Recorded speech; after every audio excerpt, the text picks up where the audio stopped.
All right. Hi, everyone. Welcome, welcome. We'll get started in just a moment. But while we're waiting for people to file in, find that chat box and let us know where you're joining us from. So what city and state are you in? And then my second question for you is, since we're talking about the myTeachstone platform today, what is your favorite or most used feature in myTeachstone? So where are you coming from? What's your favorite or most used feature in myTeachstone? And we'll get started in just a moment.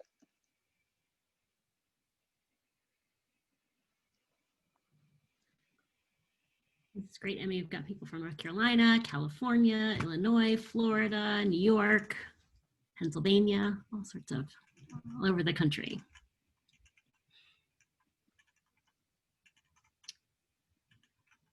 Woohoo! California, West. A lot of Florida. Got the So far, a lot of people have said they love the video library.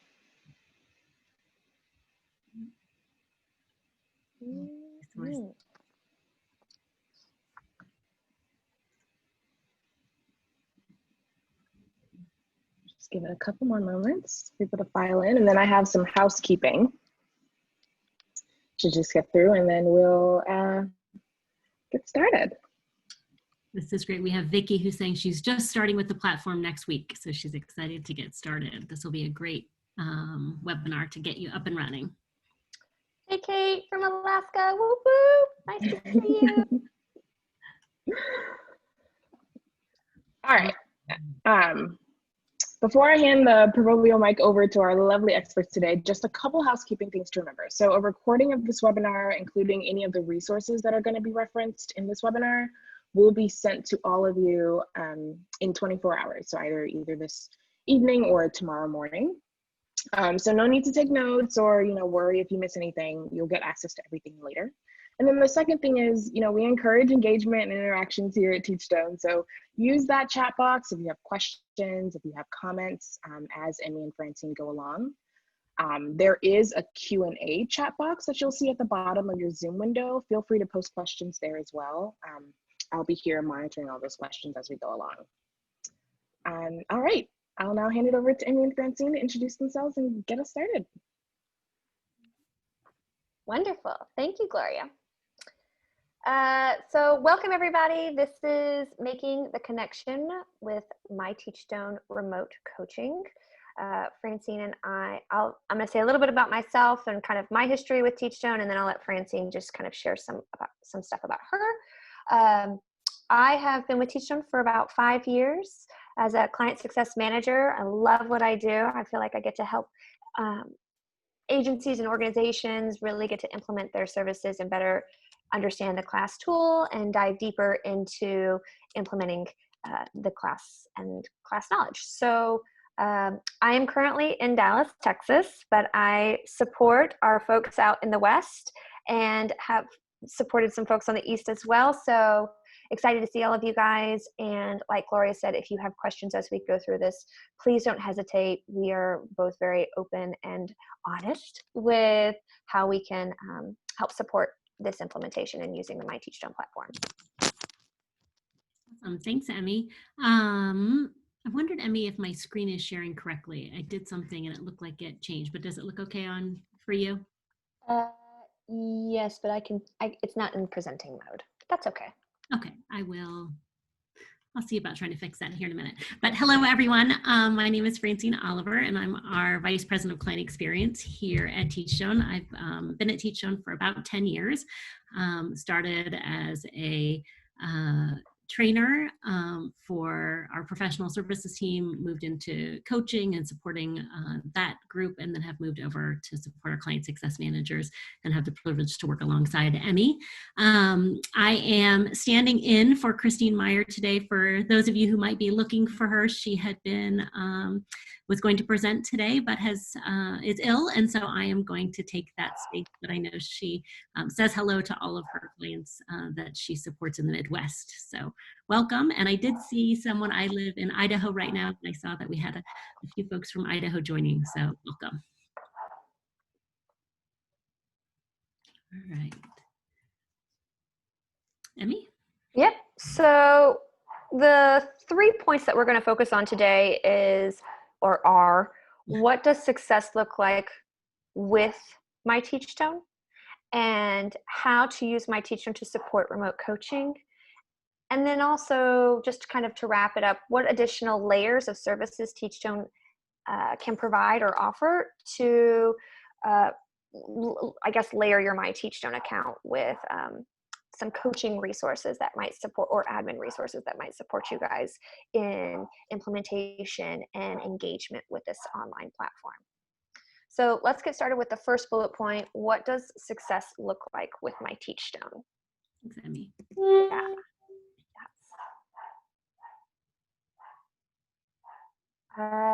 Okay, so before we really get started with that, I just want to take a step back to talk about what does the class tool really, what are those parameters, which is to focus and help your organization understand the class, to prepare for those changes, and to measure, right? We want to measure the teacher or adult child interaction to collect baseline data. And then once we have that data, we want to improve. And how do we improve? What does that professional development look like? What do those resources look like? And as we're going through this journey, and so you can see that this is in a bar graph, but think about it more in a cyclical way, right? This is ongoing. We can use this online myTeachstone platform to support all of this, right? So it allows us to focus. It allows us to bring the observation data in, which is the measurement tool. And then it has the professional services or the learning resources tile for us to be able to improve. And so that's holistically where we want to see this. It is the dial tone for these 3 pillars that class is really focused on, or Teachstone is really focused on. Awesome, Emmy. Thank you. Yep. So what does success look like using this tool? And the goal for us here at Teachstone to help you guys reach your goals is to have total user engagement. So we want the admins to feel that they can go into the platform and see the reports and be able to assist their coaches and teachers or recommend resources. We want the observers to be able to upload their data or look at the observer resources in the platform to help dive deeper into their role and coding and assessing. We want the coaches to be able to use that data that's in the system to provide specific and targeted recommended resources to those teachers, as well as develop their skill set as well with the coach resources in the system. And then we want the teachers to really be able to feel empowered to go in and complete self-study, which is doing those resources or looking at resources outside of those recommended resources by their coach or admin, and then also completing those recommended resources. So they can have kind of that empowerment, and then also the support from their admin and coach. We want teachers to feel that they can experiment with new strategies in using this platform, and seeing that with the 4 different types of resources that are provided there or in the platform, which are video, PDFs, links, and courses. And then, of course, completing those coaching cycles that we're going to talk a little bit further about or deeper into later on. And for those of you who might have missed it, earlier this week we had a similar, today's focus is really for coaches and administrators and how to use the platform, but we had a webinar earlier this week with Kim and Nikki, who talked about a lot of the observer components, and we have a recorded version of that we can share for anybody who's interested. So. Mm-hmm. Yeah, and on top of that, our 2 other team members on our team, they are recording a webinar, a pre-recorded webinar for our teachers, so that our teachers can also have a similar support like we're doing now, and be able to pass that out and share it so that your teachers feel empowered and can go in and look at those resources. Awesome. Thanks, Emmy. Yeah. So to really fast, before we move on, I just want to address the question in the chat about how do you get access to the Observer webinar. We can send you guys a link to that Observer webinar. We have a email that will be going out later today, and we can ask our team to include a link to the Observer webinar so that you guys can also access that information. The webinars for the teachers, we are doing a Spanish version and an English version. So yes, those will be out. I'm not sure exactly the date just yet. I think our team is still working on that, but it should be just around the corner. I'll find out more details about that. Okay, so setting expectations and accountability. When we're talking about the success of the platform, the launch is crucial. If we don't have a strong launch, then it's hard for your team and agency who's using the platform to really feel like they should engage. And in order to have that launch, we need to talk about what those expectations are. So admins and coaches really want to have an internal meeting with their teammates to talk about with what frequency do you want your users to engage in the myTeachstone? Are you looking for once a week or twice a month or a couple of times? What kind of communication can you put around that? Who is responsible for holding your team members accountable? So admins, are you asking the coaches to take ownership and responsibility for checking in on the teachers and holding them accountable? Coaches, are you asking the teachers to hold themselves accountable? What does that look like? And admins, how are you supporting the coaches while they are holding, while they're the cheerleaders really in this platform, right? And then how are we communicating the deadlines and expectations out? Are we doing that via email? Are we getting on our TLC or PLC, so teacher learning community or practice learning community, to talk about what those expectations are in a group setting? Are there text messages going? So really understand, like, there's multiple ways right now to connect with teammates. Technology has given us that option, so let's use that to our advantage. One of the resources that you see here as a screenshot is from our pre-K PD circuit, which will also be included in the email that's sent out later today as a downloadable PDF that you can use. And this really has a lot of questions that you guys want to start thinking about.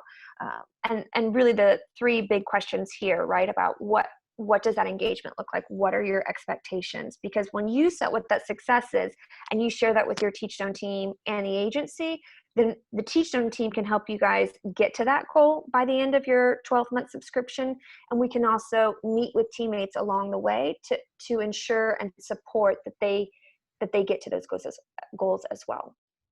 So, I had a question. Some users that are joining today are brand new users. Somebody had just said they're starting later this week with the platform. So this setting expectations is perfect at that time frame. We have a lot of other users that probably have been engaged in the platform for a while. What would that look like when we talk about setting expectations when we've already, have been using, have been engaged? What would that look like? And I know we're going to talk about it on a next slide around a launch. So just wondering what advice you might have for a group that has already started. Mm-hmm. Yeah, so I think that working with some of my organizations who maybe they're going through a renewal with the subscription, we relaunch, or we'll do like a quarterly check-in with the teachers and just kind of freshen up, kind of give a little facelift to the engagement and implementation piece of that. So if that's bringing a TeachStone member to that phone call every quarter to just liven up and help the coaches kind of get rejuvenated, or if it's a launch party, which we'll talk a little bit later, that can really help. But I would say quarterly and or semi-annual is a good way to keep that momentum going. Right. So you're never too late to set those expectations. Correct. Never too late. And you can always adjust them, right? You might see that one quarter, you're just like, this does not make sense. We need to have some adaptability here with what's realistic for our team. So adjust it the next quarter to make sure that it fits and meeting your teachers' needs where they are, right? So there's that flexibility as well. Awesome. Thanks, Emmy.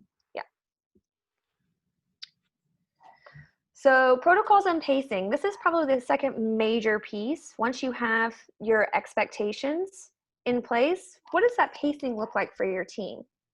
And so We have, again, the PD pre-K circuit that's going to go out today has some pacing options listed and a template of some of those questions that you want to be asking yourself. So how frequently am I going to be recommending resources to my staff? So if you're an admin recommending to coaches, or if you're a coach recommending to teachers, what does that frequency look like? How often am I going to be recommending one-on-one versus in the groups that I'm creating? These are all questions that you want to have up front with your teams to talk, what does this look like? And if it's different for each coach with their group of teachers and caseload, that's great, but at least that communication is up front. So there's a wonderful, it's like page 4 of the pre-K PD circuit that has this template on the left-hand side of the screen that gives you those questions that can really help you understand what that pacing looks like. Now, what we have on the right-hand side of the screen, sorry, I got to do my left and rights here, is an example that a client has shared with us on how they were able to, how the admins were able to support the coaches.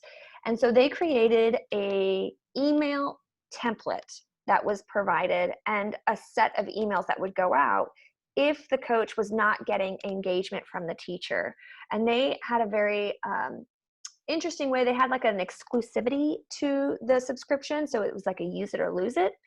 And so they would send out the admins drafted these email templates and give them to the coaches so that the coaches didn't have to think about how they needed to re-engage.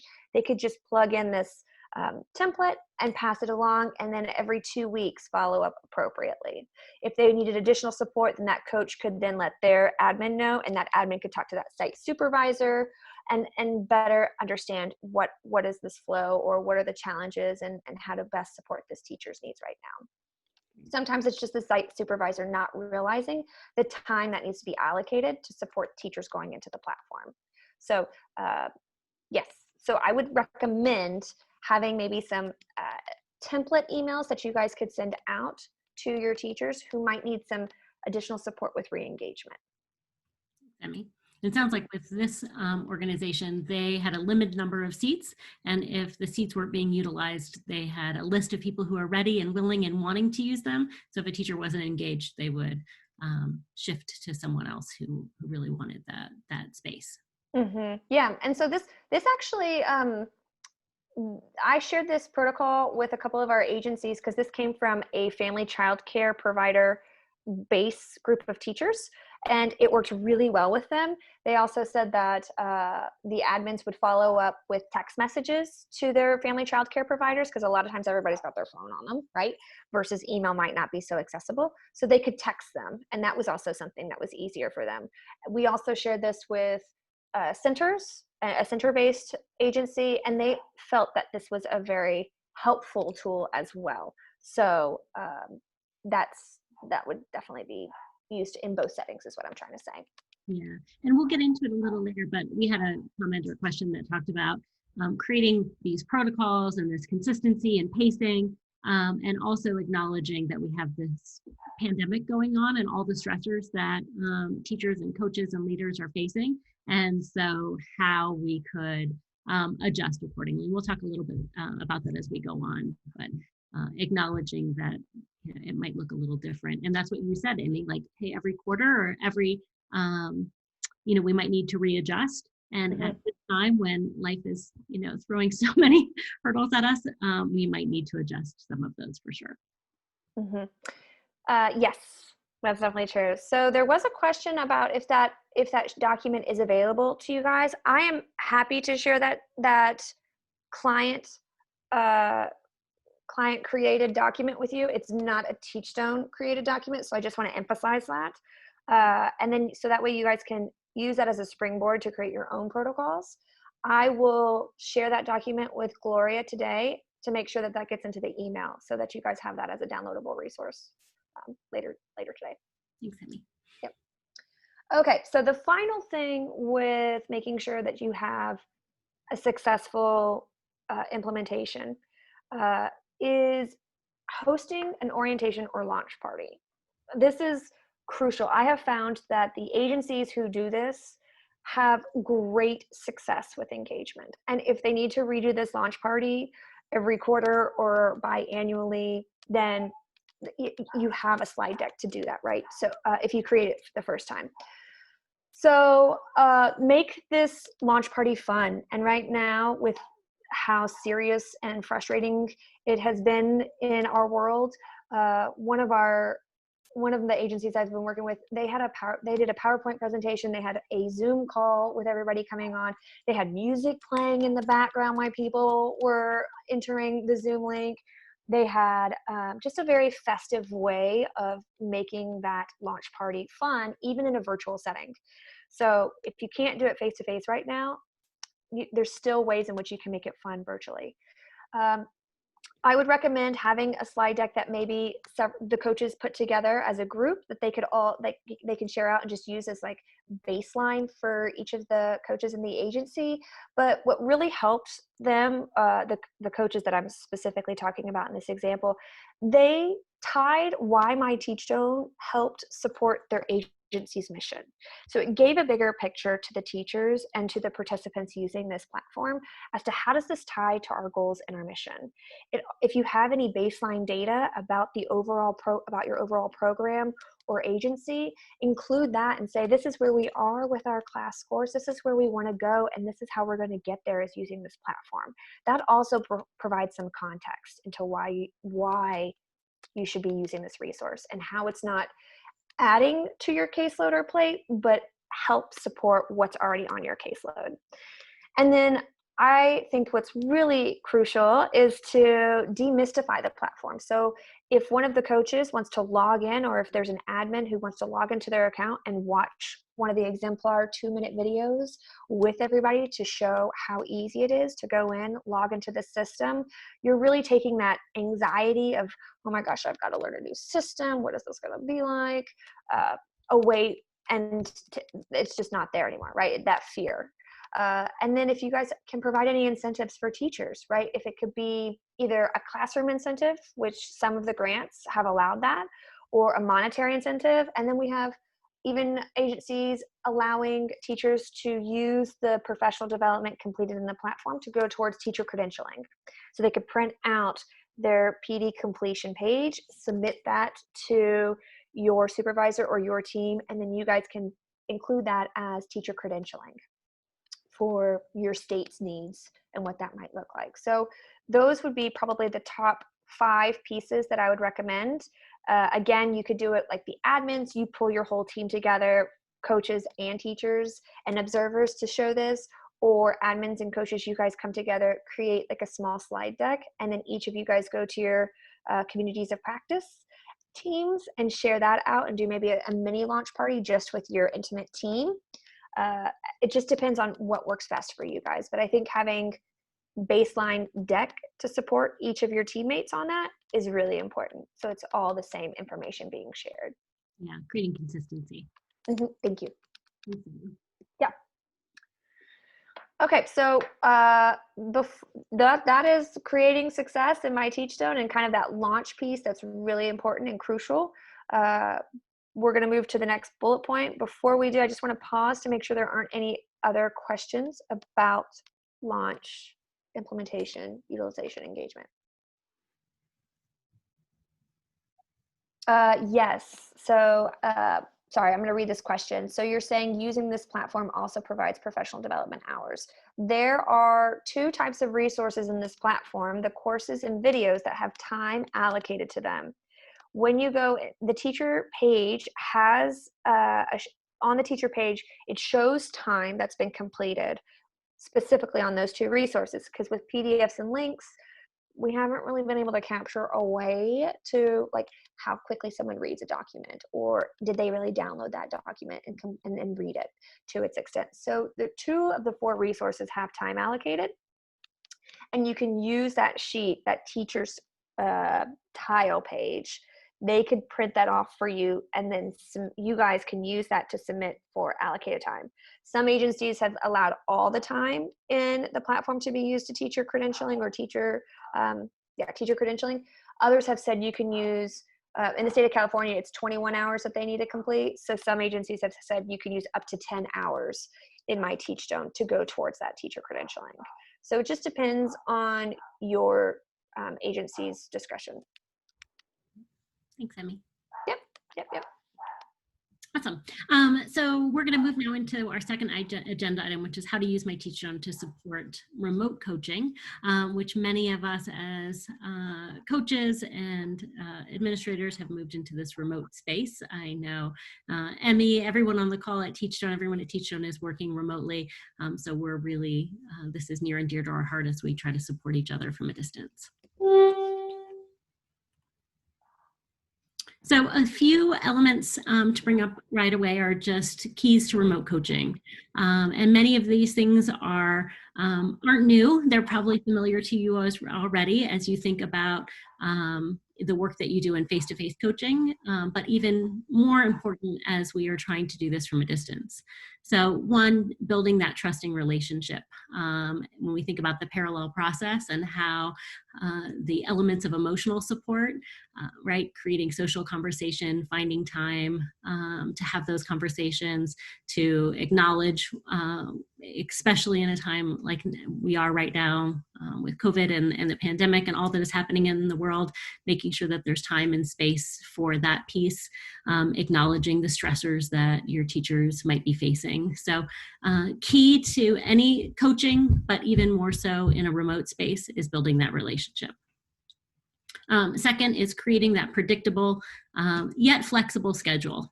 Making sure that your teachers know the frequency in which you might be recommending resources, how often you plan on connecting, how quickly you would be responding once they respond.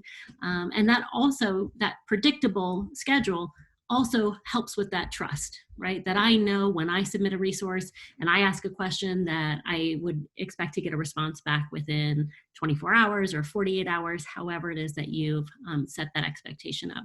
But the teacher knows someone's going to respond back to me, and I can trust that that's there, while also remaining flexible. We know that things come up. We know that we work in environments, or you're working in environments right now with small children, and every day is new and different, and many of us now working from home with our children at home, you never know what's going to pop up each day. So we want it to be predictable, but then also be flexible. And like Emmy mentioned earlier, creating those clear expectations and communicating them broadly and consistently. We also want to make sure that with any coaching, you're collaboratively developing goals. So this isn't me saying what we're going to do, but I'm really working in partnership with my teacher to talk about what interests them, what's important to them. When we look, if we have class data, we can use that data to develop our goals. What's our plan of action? How do we really want to best use our time together? So it feels like a real shared experience. You're going to plan those few points of contact, and again, trying to be really consistent with that, so that the teachers know with what frequency they would be hearing from you. And I know for some of us, that's an exciting time. Oh, I'm going to be able to talk with my coach. I've been storing, Emmy and I get to talk every bi-weekly, and I know that we store up all sorts of things that we want to talk about for that call. And so I'm sure that happens the same with teachers and coaches. Considering that there's opportunities in remote for not just one-on-one, but also group opportunities, thinking about the ways in which you might pull a subset of teachers together for conversation, either through the platform in recommending resources to the group, or through, like Emmy had mentioned earlier, professional learning communities and times where you might actually get on a Zoom together. And then using the online platform to engage with all of the resources that we have available. So we're going to talk about a coaching cycle and how we might use the platform in this remote sort of distance space, when maybe as coaches you're not able to be in the classroom. Maybe you're really used to sitting in the room and capturing notes and having those face-to-face conversations and being able to sit together over a cup of coffee or whatever it might be and talk about what the lesson that the teacher engaged in. And this might be new. This might feel really different, that now I don't have that opportunity and I feel a little disconnected. But through these coaching cycles, there's going to be three kind of variations of them. This first one is without any conferencing, meaning that almost all of the engaging that that's happening between the coach and the teacher is happening within the platform. So we would start with a coach identifying a myTeachstone resource. Now that sounds simple and easy. It's like going to Netflix and saying, what movie am I going to watch today? And we're overwhelmed with the amount of content within the platform, or like I was saying, within Netflix. So we need to narrow that down and figure out really what resource would I recommend? And that can come from a whole host of different places. It can come from some of those initial conversations that you have with a teacher, what their interests are. It might come from class data. It might come from an informal observation. It might come from a programmatic goal that an organization has that says, you know, this maybe quarter, we really want to focus on instructional learning formats, or we want to focus on a concept development and asking open-ended questions. So that identification of resource, again, comes from a variety of different places. So something else really fast, Francine, I wanted to interrupt. Yeah. The coach guys, I know that could be really daunting. Like Francine said, it's like going to Netflix and picking something out. We, in the pre-K PD circuit guide that's coming to you guys, there is a pacing template. So you guys can pick out what you want per month. Like there's a 12-month table that you guys can set with your teacher, so they too know what kinds or types of dimensions or focus areas you will be doing for that month or for that quarter. So there's a resource to help you with that piece. Just want to put that out. Yeah. And I think there's one even at the start that's already filled out, right? Like a recommended pathway for someone who is brand new and is just starting to work with the system. It's like, here are my top 10 things I need to watch, right? This is saying, here are the pacing guide that we would recommend as a brand new user. But as you start to become familiar with the system and you understand the variability of your teacher's needs, you would adjust when we think about that flexibility. So the first piece is identifying the resource. Then the coach would write a reflective prompt. The coach would first, and it seems silly to say this, but I'm going to say it, is the coach would want to watch that resource and really go through it before writing that prompt, because you need to make sure the coach knows all the content within the video, because their reflective prompt would take the teacher back into the video. So they want to craft the prompt based on the content of the resource that they're recommending. So they write the recommended prompt and recommend it within the system, either to one teacher or, like we were saying before, to a subset or a group of teachers. The teacher receives that. We're on the third, kind of going around this way. The teacher views the recommended resource and responds to the coach's prompt. Usually they would go back in, maybe need to watch it a few times. Maybe there's a few questions that they would respond to. The coach gets a notification that the teacher has responded, so they go back and review the teacher's response and then starts this back and forth exchange. It's hard to put, I added another back and forth exchange up at the top. This could go on multiple times. So the teacher reviews the resource, they respond to the prompt, they try out maybe some of those strategies within their classroom. Then they might go back and respond back to the coach. The coach might say, well, how did that go? How did that feel? What was the response from the student when you tried that strategy? So that the length of that back and forth exchange, I probably couldn't even put the number of boxes that it might include, but you would see that continue with the teacher. And then based on that back and forth exchange, the coach would then identify another resource. So maybe the teacher's interested in exploring that same dimension or indicator or behavioral marker with more depth. So maybe we stay with that, or maybe they want to branch out and they've seen success with that particular indicator and they want to try something new. So there's an additional resource or we dig deeper. But all of that is just happening within the platform. So here, there's no conference.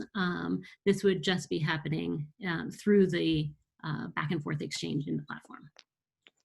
Francine, how does this work if an agency already has a coaching cycle process set up? Does this help them? Or? So this isn't to replace a coaching cycle or a coaching plan that you already have. The idea is that these resources would fit already within the system that you have. So most coaching cycles would include things like a conference or an opportunity to create an action plan together. And these elements would fit right within any coaching plan that you have. So it's not in addition to, it's part of. Great. Thank you. April, you have a question. We're going to get to your question a little bit later, but Great. yes, we have some new functionality that we're building out. So more to come on that. Awesome. There's one question in the Q&A box. Is there a way to receive an email after the teacher sends a response to the coach's prompt? Yes, there is a way. Yes. So when you go in and recommend a resource to the teacher or to that group of teachers, there's a little checkbox that you can click to say notify resources have been sent with an email. You want to check that box so that teachers will receive a notification email that they have new resources to review in their system, so they know to come in and look at that. Awesome. Thanks, Emmy. Thanks for the question, Gloria. The next piece is we're just adding, it's the same cycle, but we'd be adding a teacher and coach conference. So if in your space and in this new environment, you actually have an opportunity to Zoom, or maybe you have an opportunity to be face-to-face with a teacher. I know that that isn't happening with the same frequency it used to, but maybe you do, or again, like we're meeting today via Zoom, you would have after the teacher is reviewing the resources and commenting, and there's this back and forth exchange, and maybe the teacher then tries out those strategies within the classroom. The teacher and coach could come together, reflect on the prompts and everything that they had practiced in the classroom, and then make an action plan to decide what is our next step.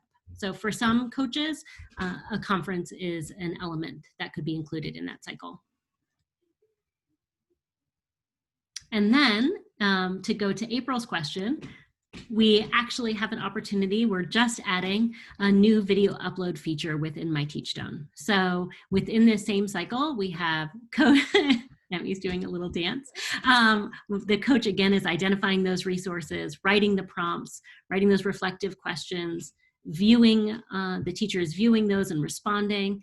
And then after this back and forth exchange, the teacher is going to be trying out these interactions, right? As coaches, we want teachers to practice in their classrooms. So here a teacher could video their attempt at maybe some open-ended questions if we're thinking about concept development, and they would record maybe a read aloud, and they're practicing that. They could upload that into the system. The coach could review that video, and then it maybe conference, or maybe just continue to recommend resources and prompt within the system. Emmy, I'm going to let you talk about this as a new feature. I'm going to let you talk about some of the details of that feature.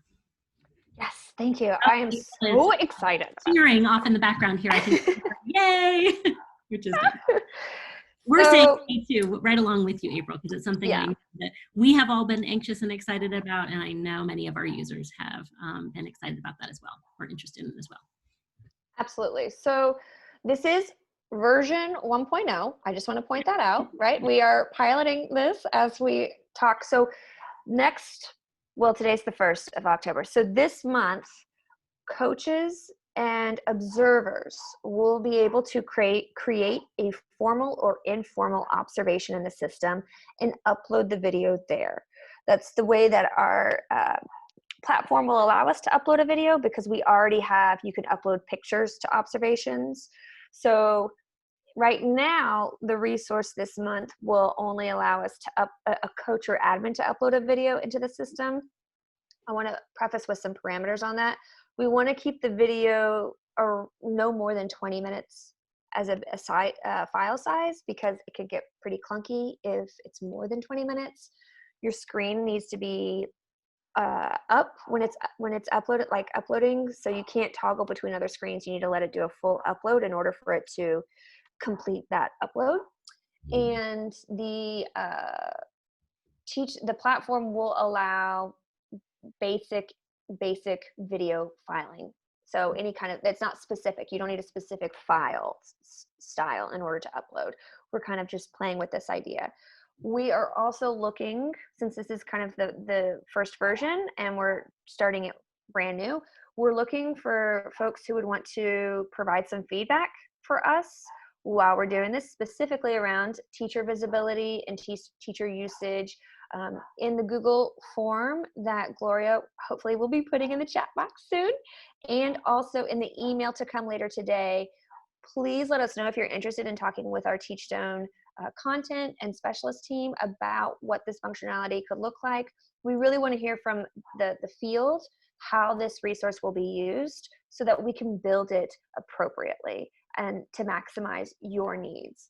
So I encourage and highly suggest you guys reach out and let us know if you have an interest in speaking, maybe 10-15 minute call with the TeachStone team to talk about how you would use this. Now, in November is when teachers will be able to upload videos into the system. So the first month will just be observers and coaches, and it has to be tied to an observation, formal or informal. So formal is with scores attached.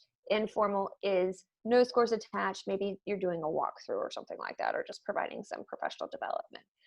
Teachers in November will be able to upload the video, but we're still kind of questioning how that's going to look and feel. So like I said, please complete that form so we can connect with you guys. Awesome. Emmy, I am noticing that Gloria uploaded the form, but as a Google form, we need permission to access it. So would you mind going in real quick and changing the permissions on the form so that anybody who clicks it can access it? And she's going to do that now for us, or maybe right after. Emmy, yes. You were saying that any video would work, it's not a specific file. So let's say as a coach, if I happen to be in the classroom, I could take my phone, right? I could video with my phone and I could upload right from my phone or iPad into the system. Is that correct? Oh, I think Emmy's fixing the form real quick. But I think the answer to that question is yes. I'm going to answer my own question.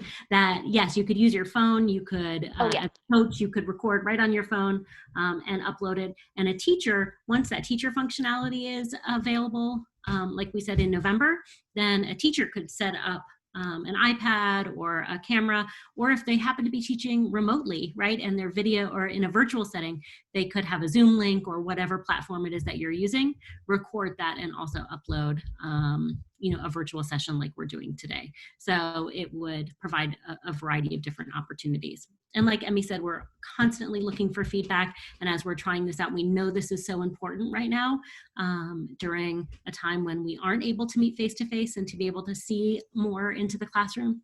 And we're working as quickly as we can. So we appreciate all of your feedback and support as we do that. We want to make it work for you. Okay. Emmy is getting that form so you can fill it out. Yeah, sorry guys, technology and myself, we kind of have a rub in a relationship. So Gloria is helping me on the back end with getting that access and permissions. I do want to mention what Francine just said, or add to that. You can use your mobile device or a tablet, but it's not like you can video immediately. Like you can't just click. You can't click on a button and it automatically videos to the system. You have to create that video first, let it be in your system, and then you can upload it. So I want to just clarify that because I would be trying the first option. Okay. Thanks, Emmy. Yeah. One question, so we talked a lot in this coaching cycle about writing these prompts, what an effective prompt might look like. And there are a variety of different prompts depending on where you are with a teacher in sort of a conversation around that dimension or indicator. So one type of question might be more of a focus and identify question. It might be as simple as saying, as you're watching this video, we know what positive climate looks like, smiles between teachers and children. So watch this video and identify a moment when the teacher was modeling some positive climate interactions, right? So there might be just that first layer of being able to focus and deeper understand those interactions by just being able to identify them and know what they look like in practice.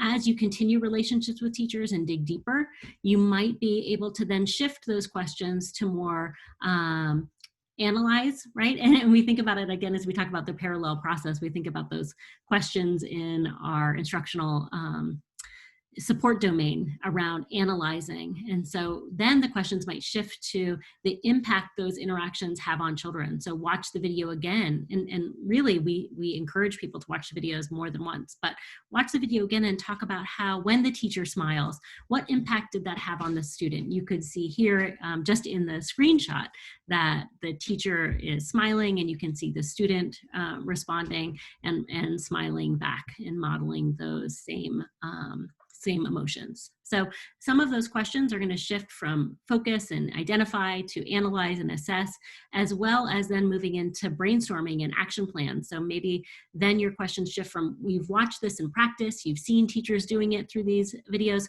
how might you model these same interactions in your classroom during a lesson, during small groups? What might it look like to ensure that there's a positive climate? And I'm using that mention, but as we know, there's a whole host of ways that you could do that.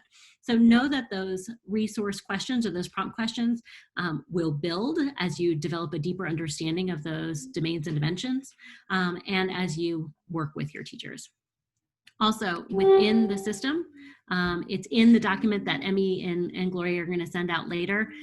There actually are some coaching stems, right? There's probably 3 or 4 pages of coaching stems. So starter questions, ways to think about writing prompts as a way to start kind of your journey with these reflective questions. So those are there for you to practice. 2 things I want to add to that. Yeah, so please.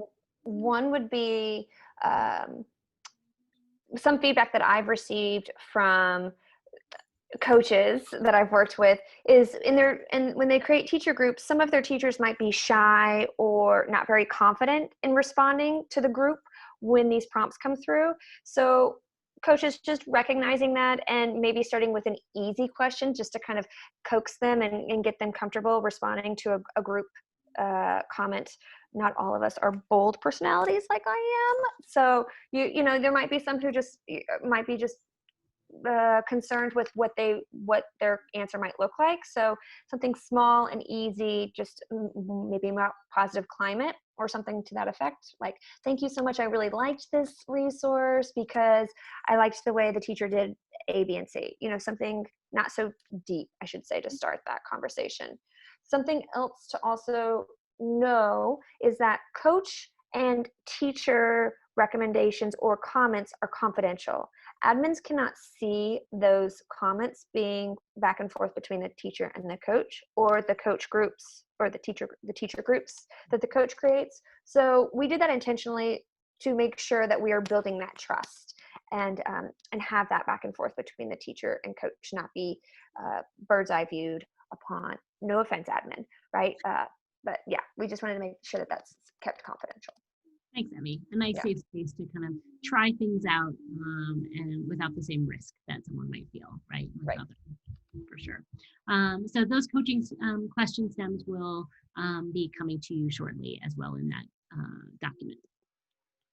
And then just as Emmy was talking about, continuing that sort of back and forth exchange, either in teacher groups or individually, just like we want teachers to engage with children and continue conversations, we want to do the same within our commenting. So not just one question and a response, but really trying to build that back and forth exchange between the coach and the teacher, using those, maybe it's an identification question first, then moving more to the open-ended questions, really building that conversation, asking clarifying questions when a teacher might respond. So if a teacher responds in a way that was confusing to you or you were uncertain about their response, asking more clarifying questions, deepen what their understanding is. I remember being in a classroom with a small group, and we were talking about matches. No, we were talking about pairs, things that come in pairs with a student. And the one little guy raised his hand, he said, matches. And my brain went to like a match that you light. And we asked a follow-up question to clarify, and he was saying, no, matches, like a pair is a match. And so by asking those clarifying questions, you can dig deeper. You can see, what, really that response is accurate. Yes, a match. When you think about, a matching game and those two are the same, that yes, that is an accurate answer. So just making sure that you use the space and within the system to follow up and expand and build upon teachers and their responses and deeper understanding. Gloria, I saw you went off mute. Was there a question or? Yes, there Yes. are a couple questions. Awesome. First one is there a max time for video uploads? Oh, that's a good question. Is there a max, Emmy? No, but I do want to just highlight that the bigger the file, the more clunky it's going to be. So we have asked to try and keep it no more than 20 minutes per like observation cycle, so that it could be downloadable, it could be viewed with a seamlessness to it. If you go over that 20 minutes, you might get into some glitches. And we'll learn more as we start rolling it out. Like we said, something that we're just really excited to share. So we'll learn more as we go. And if you're interested in trying it out, like you said, fill out that form and you can work alongside our engineering team. Gloria, did you say there was another question? Yes, one more. And I think the answer to this is no, but do we need a special addition to our subscription to access the resources that you're talking about today? No. No. All free. Oh yeah, it's all comes with the subscription. Nice. All right, that's it. Thanks, Gloria. And we got another yay from April in the chat box as we answer that. So we have about 9 minutes left in our session today, and we're going to move into some additional supports that are available in the system, either within the system or some additional supports from TeachStone, some free, some are some services that we're providing. And so, Emmy, we're going to talk about those now. Yes. Go ahead, Emmy. So the free coaching supports in myTeachstone I want to highlight are the pre-K PD class document that's coming y'all's way. If you need an infant toddler resource, we do have infant toddler available. It's just not as robust because it's the same templates and formats. You would just apply it to the infant toddler age level. So I do have a resource document that can be used for the infant toddler age level if needed. We do have a facilitator's guide that's also in myTeachstone that you guys can search for and download and use to help support facilitation. We have the blogs. So TeachStone has been so amazing the last couple of months with just posting a lot to our blog about current, how to support the current environment and some ideas about maybe some observation coding and PD resources that are available and helping parents at home. So please take a look at the blog and feel free to share those downloadable resources out to your team appropriately.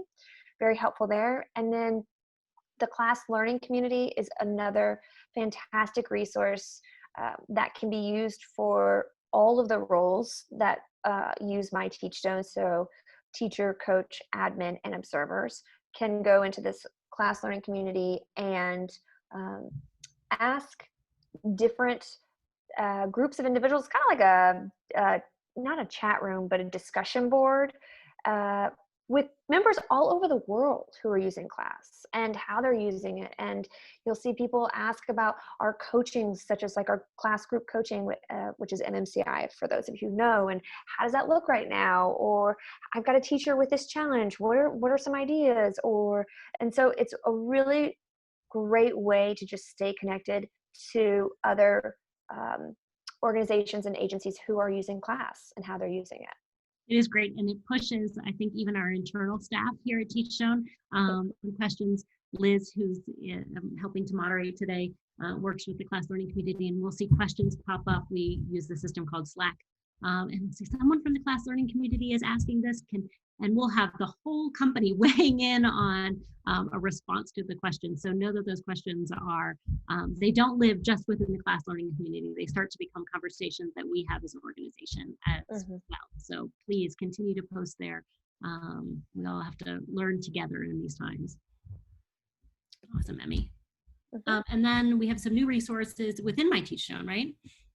Yes, so we are trying to push our envelope with the COVID situation. We've got several resources that we have 3 resources right now added to the myTeachstone or to the Learning Resource tab. We are planning to add additional resources in the next couple of weeks. We've got some videos maybe, blog posts, and then some links that we're going to also be adding to the system. So overall, we have about 12 to 15 resources that we're looking to upload. We are just getting there. Yeah, for sure. And there's, how to utilizing class interactions in a virtual space, using class interactions in a socially distant space, how to support families as they're working, serving. They're always our first teacher, but some of us are more teacher than we thought we might be as we have our children at home with us every day. So there's lots of great resources. And like Emmy said, we are working to build our pool of videos, both for virtual and socially distanced, and those will be added as well. Mm-hmm. Some additional resources that are outside the myTeachstone platform, and these will be included in that form if you're interested in learning more about them. So one is our Coaching with myTeachstone training. It takes some of what we've talked about today and really digs deeper. It's a 2-day training that allows participants to really dig in and how to maximize coaching practice, coaching competencies, and really the impact of this tool and the resources with teachers. And for those of you who might be interested from joining this webinar, we have a 10% discount on or code that we can share on a upcoming Coaching with myTeachstone training. Emmy, that's in October, is that right? Yep, October 26th and 27th. It's going to be Central Time. It's virtual. And if you're interested, there is a question in the Google link that has, yes, I'm interested. So we'll send you guys that code. And yeah, so just let us know through that Google form if you like more information on that. Awesome. And a lot of times we put together the Coaching with myTeachstone training for a full organization. And with this training, individual coaches can join, so you can get just a single seat if you're a coach kind of working independently. Another support that we have as sort of funds are being reallocated or coaches are serving in different roles, we know that potentially you don't have someone in your organization that can provide the support that we've talked about today, the direct myTeachstone support. And we, as an organization, have class specialists and supports that can do that work for you. So if you feel like you have more teachers in the platform than one coach can support, or you need some additional, what this service does is it allows a class specialist to do that launch, do that kickoff, like we talked about, Emmy talked about early on. That class specialist would be the one to recommend those resources, to write those prompts and engage with your teachers in some customized and personalized feedback, and go through those coaching cycles. And we have a few different clients that have used that service, and we can connect you with those, or if you're interested in learning more about it, it'll show up in the form. And you don't have to do all your teachers. You can just pick a couple of your teachers. You could say, I just want this for the first 4 months. You don't have to do it for the full year, right? So there's definitely flexibility in time and how many teachers you want to try and get this support. Maybe it's the teachers who might need a little bit more additional help in understanding class or are new to class, and you want your coaches to focus on those that are not novice to the platform or to the class tool. So we can work with you and better understand your goals for that piece. Perfect. Thanks, Emmy. And then some additional resources that we have moving from left to right. We have a new half-day training called Supporting Interactions in a Socially Distanced or Virtual Classroom. So this is really a training, it's a half-day focused on understanding what interactions look like in these new spaces. So as teachers are trying to engage virtually or from 6 feet away, what that might look like. And we have a training to support those teachers. In the middle, we have an on-demand video coaching session. Again, if you have teachers that need or would like some support from a class specialist, they can upload video into our system and they can get feedback on that video, again, either virtual or socially distanced, or if they happen to be back, you know, face-to-face, they can submit that video and have a coaching experience with one of our class specialists. And those you can buy singly, like a single or 5 coaching sessions, depending on the need of your organization. And then our final new service is called Interactions at the Heart of Healing. It's a trauma-informed care.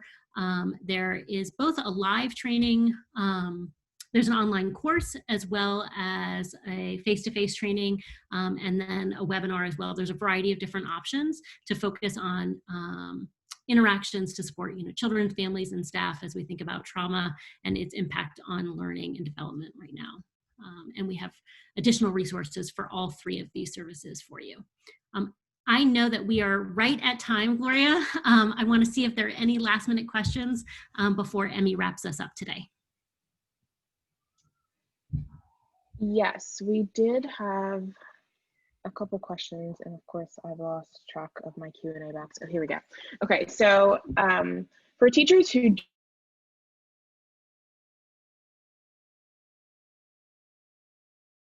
without teachers' consent, and this is being asked because this person has teachers who get worried about sharing their work in this manner. That's a great question.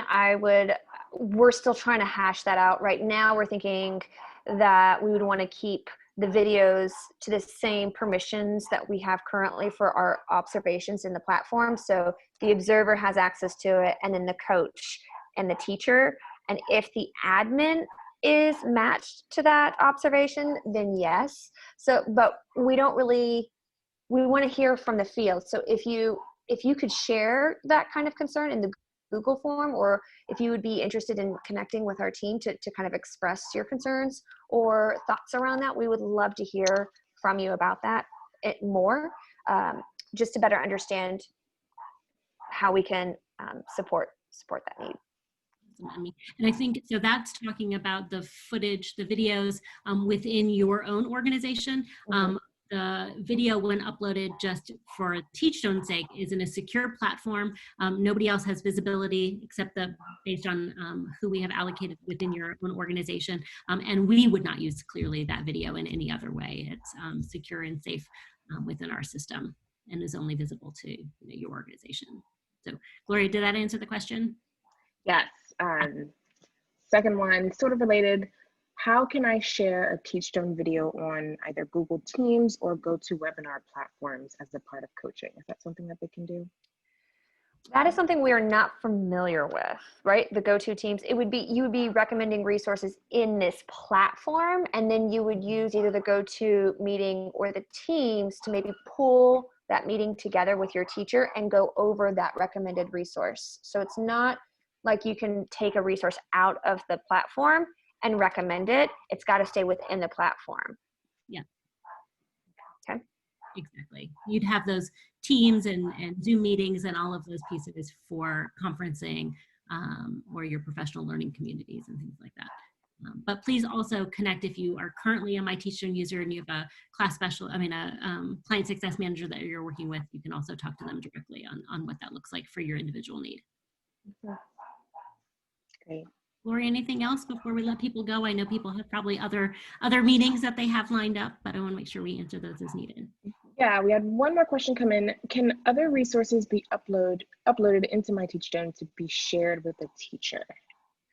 That's a great question, and that's a frequent question. We are not doing that at this time because we want to be very specific and intentional with the class resources, but we are in conversation. We have not gotten that far yet. And a lot of that was, we were looking at doing that this year, but COVID hit, so things have been kind of pushed back, but it's definitely still being thought of. And we'll have, as more information is released about that opportunity, we will keep you guys informed. Thanks, Emmy. Yeah. Great. Awesome. Thanks, everyone. Such a wonderful hour together. Yes. And I know that we were having some difficulty with the Google link, so we will rectify that. That's probably my bad. I'm so sorry. But Gloria is going to help with getting this email sent out to you guys either today or first thing tomorrow morning. And that link we will make sure is available to you guys and can know kinks. And we want to hear from you guys. So we're really excited. Yes. Yes, absolutely. And just a final reminder, the recording and all of the PowerPoint and all of the resources that we talked about in the webinar today will also be included in that email. Okay. Thanks, Gloria, for your great facilitation, and Emmy for partnering with me today. And thank you to all of you who joined us. It was great to spend the day together, or this hour together. Absolutely.